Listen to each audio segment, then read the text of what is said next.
ಮುಸ್ಲಿಮರಿಗೆ ಗುತ್ತಿಗೆಯಲ್ಲಿ 4% ಮೀಸಲಾತಿ ನೀಡಿರೋದು ಸಂವಿಧಾನ ಬಾಹಿರ, ಕಾನೂನು ಬಾಹಿರ ಅಂತ ಸಂಸದ ಬಸವರಾಜ ಬೊಮ್ಮಾಯಿ ಹೇಳಿದ್ದಾರೆ.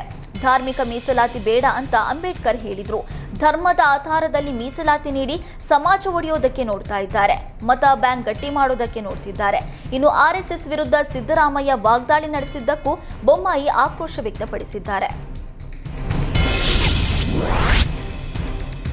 ಉತ್ತರ ಕನ್ನಡ ಜಿಲ್ಲೆಯ ಮುಂಡಗೋಡ ಪಾಳಾದ ಇಂದಿರಾ ಗಾಂಧಿ ವಸತಿ ಶಾಲೆಯಲ್ಲಿ ಸಿಬ್ಬಂದಿ ಎಸ್ಎಲ್ಸಿ ವಿದ್ಯಾರ್ಥಿಗಳಿಂದ ಹಾಸ್ಟೆಲ್ ಸ್ವಚ್ಛ ಮಾಡಿಸ್ತಾ ಇರುವ ಆರೋಪ ಕೇಳಿ ಬಂದಿದೆ. ಪರೀಕ್ಷೆ ಇದ್ರೂ ಪ್ರತಿನಿತ್ಯ ಊಟದ ಹಾಲ್, ಅಡುಗೆ ಪಾತ್ರೆಗಳನ್ನು ಮಕ್ಕಳಿಂದ ಸ್ವಚ್ಛಗೊಳಿಸ್ತಾ ಇದ್ದಾರೆ.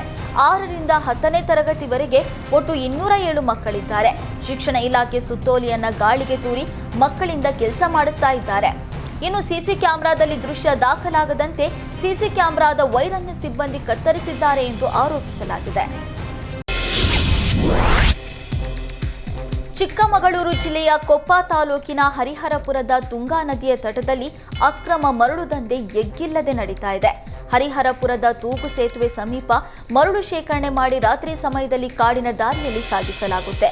ಯಾರಾದರೂ ಬಂದ್ರೆ ಮಾಹಿತಿ ನೀಡೋದಕ್ಕೆ ಸ್ಥಳೀಯರ ಯುವಕರು ಬಳಕೆ ಮಾಡಲಾಗ್ತಾ ಇದೆ. ಅಕ್ರಮ ಮರಳು ಸಾಗಾಣೆಗೆ ಸ್ಥಳೀಯರಿಂದ ವಿರೋಧ ವ್ಯಕ್ತವಾಗಿದೆ. ಸ್ಥಳಕ್ಕೆ ಡಿವೈಎಸ್ಪಿ ನೇತೃತ್ವದಲ್ಲಿ ಭೇಟಿ ನೀಡಿ ಪರಿಶೀಲನೆ ನಡೆಸಲಾಗಿದೆ.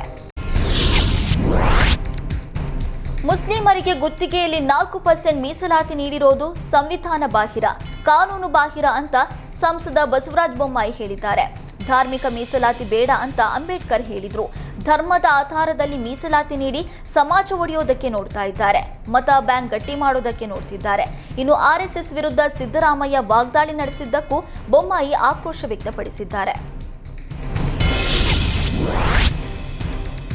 ಉತ್ತರ ಕನ್ನಡ ಜಿಲ್ಲೆಯ ಮುಂಡಗೋಡ ಪಾಳಾದ ಇಂದಿರಾ ಗಾಂಧಿ ವಸತಿ ಶಾಲೆಯಲ್ಲಿ ಸಿಬ್ಬಂದಿ ಎಸ್ಎಲ್ಸಿ ವಿದ್ಯಾರ್ಥಿಗಳಿಂದ ಹಾಸ್ಟೆಲ್ ಸ್ವಚ್ಛ ಮಾಡಿಸ್ತಾ ಇರುವ ಆರೋಪ ಕೇಳಿ ಬಂದಿದೆ. ಪರೀಕ್ಷೆ ಇದ್ರೂ ಪ್ರತಿನಿತ್ಯ ಊಟದ ಹಾಲ್, ಅಡುಗೆ ಪಾತ್ರೆಗಳನ್ನು ಮಕ್ಕಳಿಂದ ಸ್ವಚ್ಛಗೊಳಿಸ್ತಾ ಇದ್ದಾರೆ. 6ರಿಂದ 10ನೇ ತರಗತಿವರೆಗೆ ಒಟ್ಟು 207 ಮಕ್ಕಳಿದ್ದಾರೆ. ಶಿಕ್ಷಣ ಇಲಾಖೆ ಸುತ್ತೋಲೆಯನ್ನ ಗಾಳಿಗೆ ತೂರಿ ಮಕ್ಕಳಿಂದ ಕೆಲಸ ಮಾಡಿಸ್ತಾ ಇದ್ದಾರೆ. ಇನ್ನು ಸಿಸಿ ಕ್ಯಾಮೆರಾದಲ್ಲಿ ದೃಶ್ಯ ದಾಖಲಾಗದಂತೆ ಸಿಸಿ ಕ್ಯಾಮೆರಾದ ವೈರನ್ನು ಸಿಬ್ಬಂದಿ ಕತ್ತರಿಸಿದ್ದಾರೆ ಎಂದು ಆರೋಪಿಸಲಾಗಿದೆ. ಚಿಕ್ಕಮಗಳೂರು ಜಿಲ್ಲೆಯ ಕೊಪ್ಪ ತಾಲೂಕಿನ ಹರಿಹರಪುರದ ತುಂಗಾ ನದಿಯ ತಟದಲ್ಲಿ ಅಕ್ರಮ ಮರಳು ದಂಧೆ ಎಗ್ಗಿಲ್ಲದೆ ನಡೀತಾ ಇದೆ. ಹರಿಹರಪುರದ ತೂಗು ಸೇತುವೆ ಸಮೀಪ ಮರಳು ಶೇಖರಣೆ ಮಾಡಿ ರಾತ್ರಿ ಸಮಯದಲ್ಲಿ ಕಾಡಿನ ದಾರಿಯಲ್ಲಿ ಸಾಗಿಸಲಾಗುತ್ತೆ. ಯಾರಾದರೂ ಬಂದ್ರೆ ಮಾಹಿತಿ ನೀಡೋದಕ್ಕೆ ಸ್ಥಳೀಯರ ಯುವಕರು ಬಳಕೆ ಮಾಡಲಾಗ್ತಾ ಇದೆ. ಅಕ್ರಮ ಮರಳು ಸಾಗಾಣೆಗೆ ಸ್ಥಳೀಯರಿಂದ ವಿರೋಧ ವ್ಯಕ್ತವಾಗಿದೆ. ಸ್ಥಳಕ್ಕೆ ಡಿವೈಎಸ್ಪಿ ನೇತೃತ್ವದಲ್ಲಿ ಭೇಟಿ ನೀಡಿ ಪರಿಶೀಲನೆ ನಡೆಸಲಾಗಿದೆ.